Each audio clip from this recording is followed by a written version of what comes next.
Jon Jackson here in Mexico City for the second round of the ABB FIA Formula E World Championship. And I'm here with the championship leader, Mitch Evans from Jaguar TCS Racing. We're going to start straight away by just going back to Sao Paulo. We had live commentary on talkSPORT and people really enjoyed that race because you started from last and you won the race, something that's never been done before in Formula E. How has that kind of settled into your mind since then? Because it's a real achievement. Yeah, it was unexpected, I'll be honest. I was not expecting that lineup on the grid. It was a challenging day up until then. Yeah, it was just, I was going into the race with hopes of maybe scoring some points, and it was the first race of the year, so you don't really know how the pace would be, and obviously new attack mode strategy, how that was going to play out, and obviously as we found out, it played a massive part in the race, and obviously we timed those well. We got a little bit lucky. I made some good places up in the first few laps, made like 10 places in the first 2-3 laps, so that really helped get me into the game.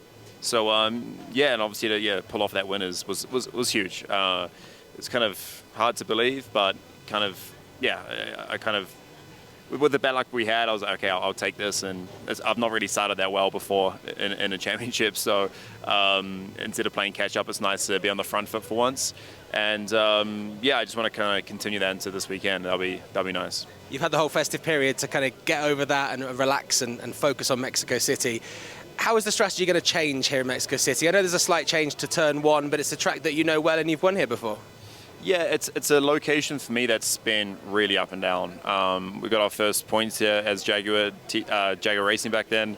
Back in season 3, we won here, but I've had some bad races. I've had average races, so I've had pretty much every type of race you can imagine here. So not really sure what to expect. Obviously after Sao Paulo, you want to enjoy it, but you quickly shift your focus to try and finding ways to improve the car. The cars are still very new, so we're still trying to find performance. The last two races here, I reckon, have been a little bit boring, so hopefully the new attack mode will just spice things up a bit. It won't be as crazy as Sao Paulo, but it should be a little bit more exciting than what we experienced the last few years. With the all-wheel drive off the line, I mean, can you put that into words, how that feels as a driver? Because I think when drivers first did that in testing, there were a few shocked faces around at just how powerful these cars are. Yeah, honestly, it's violent. I'm getting used to it now, but it's, we're going sub 2 seconds, 0 to 100 kph, which is mad. It's the fastest accelerating car in the world, so that's pretty cool to experience. And obviously, with having that in attack mode is also pretty wicked to experience. So yeah, cool updates that we've got from the back of the last 2 years. So yeah, hopefully the fans are enjoying it. But yeah, I think it will be a slightly different dynamic this weekend in Mexico, but hopefully from what we experienced the last few years, a better watch for the fans. Finally, on the fans, obviously we have the very famous, the iconic stadium section of this track. How does that feel to drive into as a driver? Because others have told me that you can hear the fans in these Formula E cars. You can. I mean, they go pretty hard, so they're screaming pretty loud. So normally on that, like when I won here on the in lap, I could hear them like they were right beside me. So it was, yeah, it's a unique experience there. It's normally a sellout, and they make their presence well known. So it's cool. They bring a lot of passion, a lot of energy. They're very knowledgeable fans. So it's definitely a highlight event, and looking forward to seeing them all tomorrow. Always a sellout. Best of luck this weekend, Mitch. Mitch has won here before. Someone who came second last year who's looking to win here this weekend is Envision's Sébastien Buemi, who I caught up with earlier. I will do the best we can. I mean, last year we had a good race, finishing second.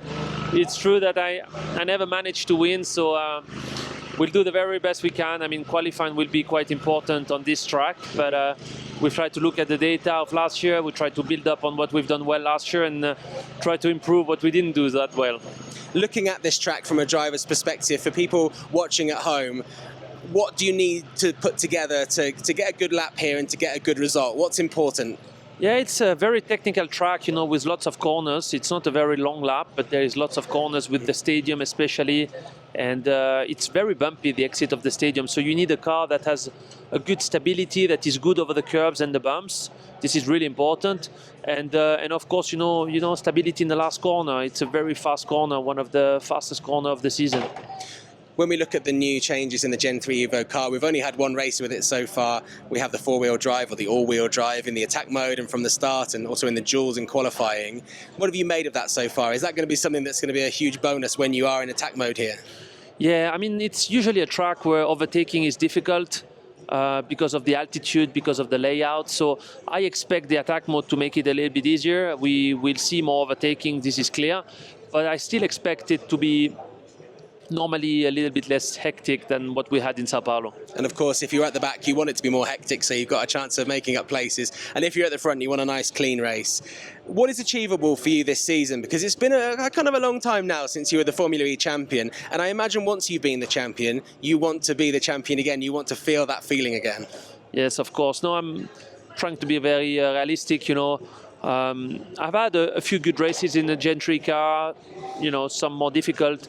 I've been trying to adapt my driving style to this car. It's very different to anything I've driven before. But I'm working hard, you know. I think we finished the season quite well in London with the front row and then the P3 and the P4 in the two races. So hopefully, you know, P7 in Sao Paulo. Hopefully we can have a good weekend here and score quite a few points. Great to hear from Sébastien Buemi from Envision, looking to get that top spot here this weekend in the Mexico City E-Prix. And don't forget, you can check out all the behind-the-scenes action on the talkSPORT Driving YouTube channel, and also listen to exclusive highlights of the race on Monday on talkSPORT 2 from 2 p.m. Now, we heard from Mitch Evans earlier on, who's had a great start to the season. It's also been a pretty good start to the season for Mahindra, and Fred Bertrand, their team principal, spoke to me earlier, and he's still absolutely beaming after they came 5th and 6th last time out in Sao Paulo. I would like 10 weekends like this one, but definitely was a good weekend for everyone. Long time expected result, I would say. 2 cars in the top 10 and globally a good race. So this was really a good satisfaction for everyone. Now, a question I know a lot of our listeners and viewers want to know is, when you've got two drivers who have incredible accolades, we've got a former Formula E world champion, and we've got another driver that's been successful in many different championships, driving all kinds of cars around the world. How do you manage them as the team principal? Because you've got to keep them motivated, happy when they're sad, boost them when they need a little bit of a boost. It's a big job. It's not so much of a big job to keep them motivated, because they are, I would say, self-motivated. They are high sport profiles. But what is interesting is that they go very well along together. And complicity and the way of developing that relationship is quite instinctive, I would say. And what is really nice is that they complement each other. You have one guy very much like the good student, I would say, on one side, and the other one maybe more like the the older brother. and I try not to be the father, but I might be, maybe, but at least I try to be another big brother and make sure that we create a team where everybody can say what he has to say, but everybody knows that what we try to do is develop a common project. So it's not so much a selfish approach, but more a team approach. Easy to say, and I would say with those profiles, quite easy to do.